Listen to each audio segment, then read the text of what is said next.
दोस्तों, लाजो गांव के कुएं से पानी भरकर घर की ओर जा रही थी। रास्ते में उसे दूर से एक बुजुर्ग आते दिखे। जब वे पास आए तो उन्होंने कहा, बेटी मुझे थोड़ा सा पानी पिला दो। लाजो ने कहा, हाँ हाँ बाबा, क्यों नहीं, ये लीजिए पानी पी लीजिए। यह कहकर उसने पानी का घड़ा हाथ में लेकर उन्हें पानी पिला दिया। पानी पीकर बुजुर्ग ने उसका धन्यवाद किया और आगे चल दिए। कुछ देर बाद लाजो घर पहुंची तो देखा वे बुजुर्ग और उसके पिता खाट पर बैठे थे। रामधन जी, जो कि लाजो के पिता थे, रतनलाल उनके ही पुराने दोस्त थे, जो कि दूसरे गांव में रहते थे। कई साल बाद वे रामधन से मिलने आए थे। रामधन जी ने जैसे लाजो को देख वे बोले, ले भाई रतनलाल, आ गई मेरी बेटी। इसी के बारे में मैं बता रहा था। बहुत ही होशियार बच्ची है, बस मेरी गरीबी और इसकी माँ के ना रहने के कारण इससे इसका बचपना छिन गया। आ बेटी, ये तेरे चाचा हैं, मेरे बचपन के दोस्त। लाजो कुछ बोलती उससे पहले ही रतनलाल जी ने कहा, भाई रामधन, तेरी बेटी बहुत संस्कारों वाली है। आज कुएं पर इसने ही मुझे पानी पिलाया था, और कोई होता तो पहले मेरी जात पात पूछता, फिर कहीं जाकर पानी पिलाता। तेरी बेटी बहुत परोपकारी है। अपनी तारीफ सुनकर लाजो शर्माकर अंदर चली गई। तभी रामधन ने आवाज लगाई, बेटी अपने चाचा के लिए कुछ मीठा ले आ। रतनलाल जी ने उसे रोकते हुए कहा, भाई मुंह बाद में मीठा कर लेंगे, पहले मैं जिस काम के लिए आया हूँ वो तो सुन लो। वह बोला, हाँ भाई बोलो, क्या बात है, घर में सब ठीक तो है ना। रामधन की बात सुनकर रतनलाल ने गंभीर होते हुए कहा, भाई मैं अपने बेटे के लिए तेरी बेटी का हाथ मांगना चाहता हूँ।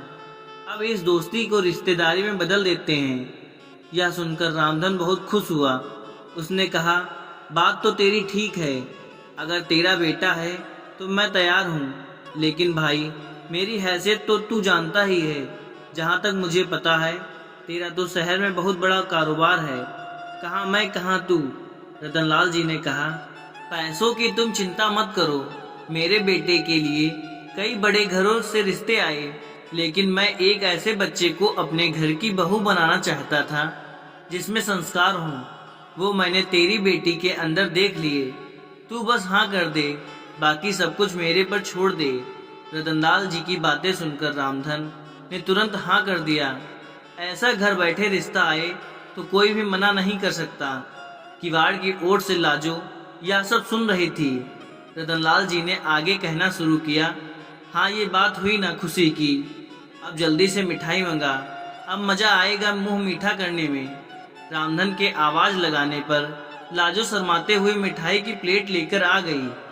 रामधन ने कहा, बेटी आज से ये तेरे ससुर हैं, इनके पैर छुओ। लाजो जल्दी से पैर छूकर वापस चली गई। उसके जाने के बाद रतनलाल जी ने कहा, भाई मेरा बड़ा बेटा सत्यम मेरा शहर का कारोबार संभालता है, और छोटा बेटा वंश गांव में खेती देखता है। मैंने उससे सत्यम से शादी के बारे में पूछा तो वो बोला, पिताजी आप अपने आप देखकर मेरी शादी कर दो। रामधन बोला, हाँ भाई, बड़े नसीब से मिलते हैं ऐसी संतान जो माता पिता का सम्मान करे। मेरे तो भाग्य खुल गए। मैं तो हमेशा इसी चिंता में रहता था कि इस बिन माँ की गरीब बच्ची को कौन अपनाएगा। रतनलाल जी बोले, बस अब तू चिंता मत कर, मैं शादी का सारा इंतजाम कर लूँगा। अच्छा अब मैं चलता हूँ। रतनलाल जी अपने घर के लिए निकल गए।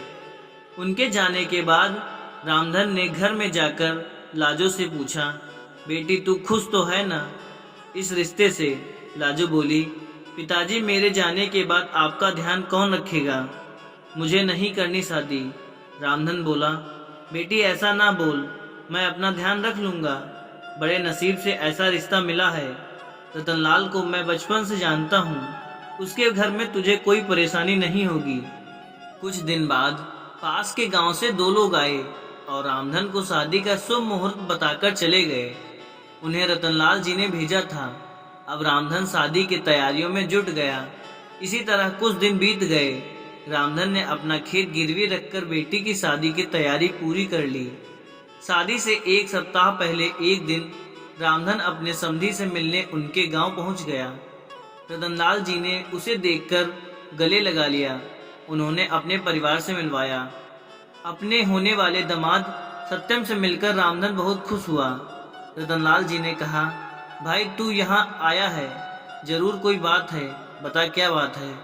रामधन हाथ जोड़कर बोला, नहीं भाई, मैं तो बस ये बताने आया था कि मैंने शादी की सारी तैयारी कर ली है।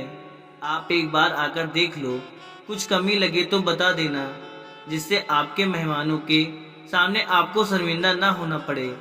रतनलाल जी ने कहा, हाँ हाँ, मुझे पता है, तेरे पास एक ही खेत था, तूने वो भी गिरवी रख दिया है, उसी पैसे से सारी तैयारी की है। तुझे मुझ पर विश्वास नहीं था। जब मैंने कह दिया था मैं शादी की तैयारी कर लूँगा, फिर तूने ये सब क्यों किया। रामधन आश्चर्य में पड़ गया। वह बोला, माफ़ करना भाई, लेकिन बेटी की शादी के लिए कुछ तो मुझे भी करना चाहिए। रामधन यह कहकर रोने लगा। उसकी आंखों से आंसू बह रहे थे। तभी रतनलाल जी ने अपने छोटे बेटे वंश को बुलाया और इशारे से कुछ समझाया। कुछ देर बाद रतनलाल जी ने रामधन के कंधे पर हाथ रखा। रामधन सिर झुकाए शर्मिंदा बैठा था। रतनलाल जी ने कहा, ले भाई, अपनी अमानत, दोबारा फिर कभी ऐसा मत करना। यह कहकर उन्होंने खेतों के कागज रामधन के हाथ में रख दिए। रामधन ने देखा, अरे ये क्या, ये तो वही कागज हैं जो मैंने गिरवी रखे थे, ये आपके पास कैसे आए। रतनलाल जी ने कहा, वंश आसपास के गांव के सभी लोगों को जानता है, उनमें से ही एक ने खेत गिरवी रखने वाली बात हमें बता दी थी, वही यह कागज छुड़ाकर लाया है। रामधन की आंखों से आंसू बह रहे थे। रतनलाल जी ने उसे गले लगा लिया और बोला, भाई, खेत ही गिरवी रख देगा तो कर्ज कहाँ से चुकाएगा और खाएगा क्या। आगे से ऐसा कुछ मत करना। मैं अपनी बेटी लेने आऊँगा, बस तुम मिठाई बढ़िया से बनवाना।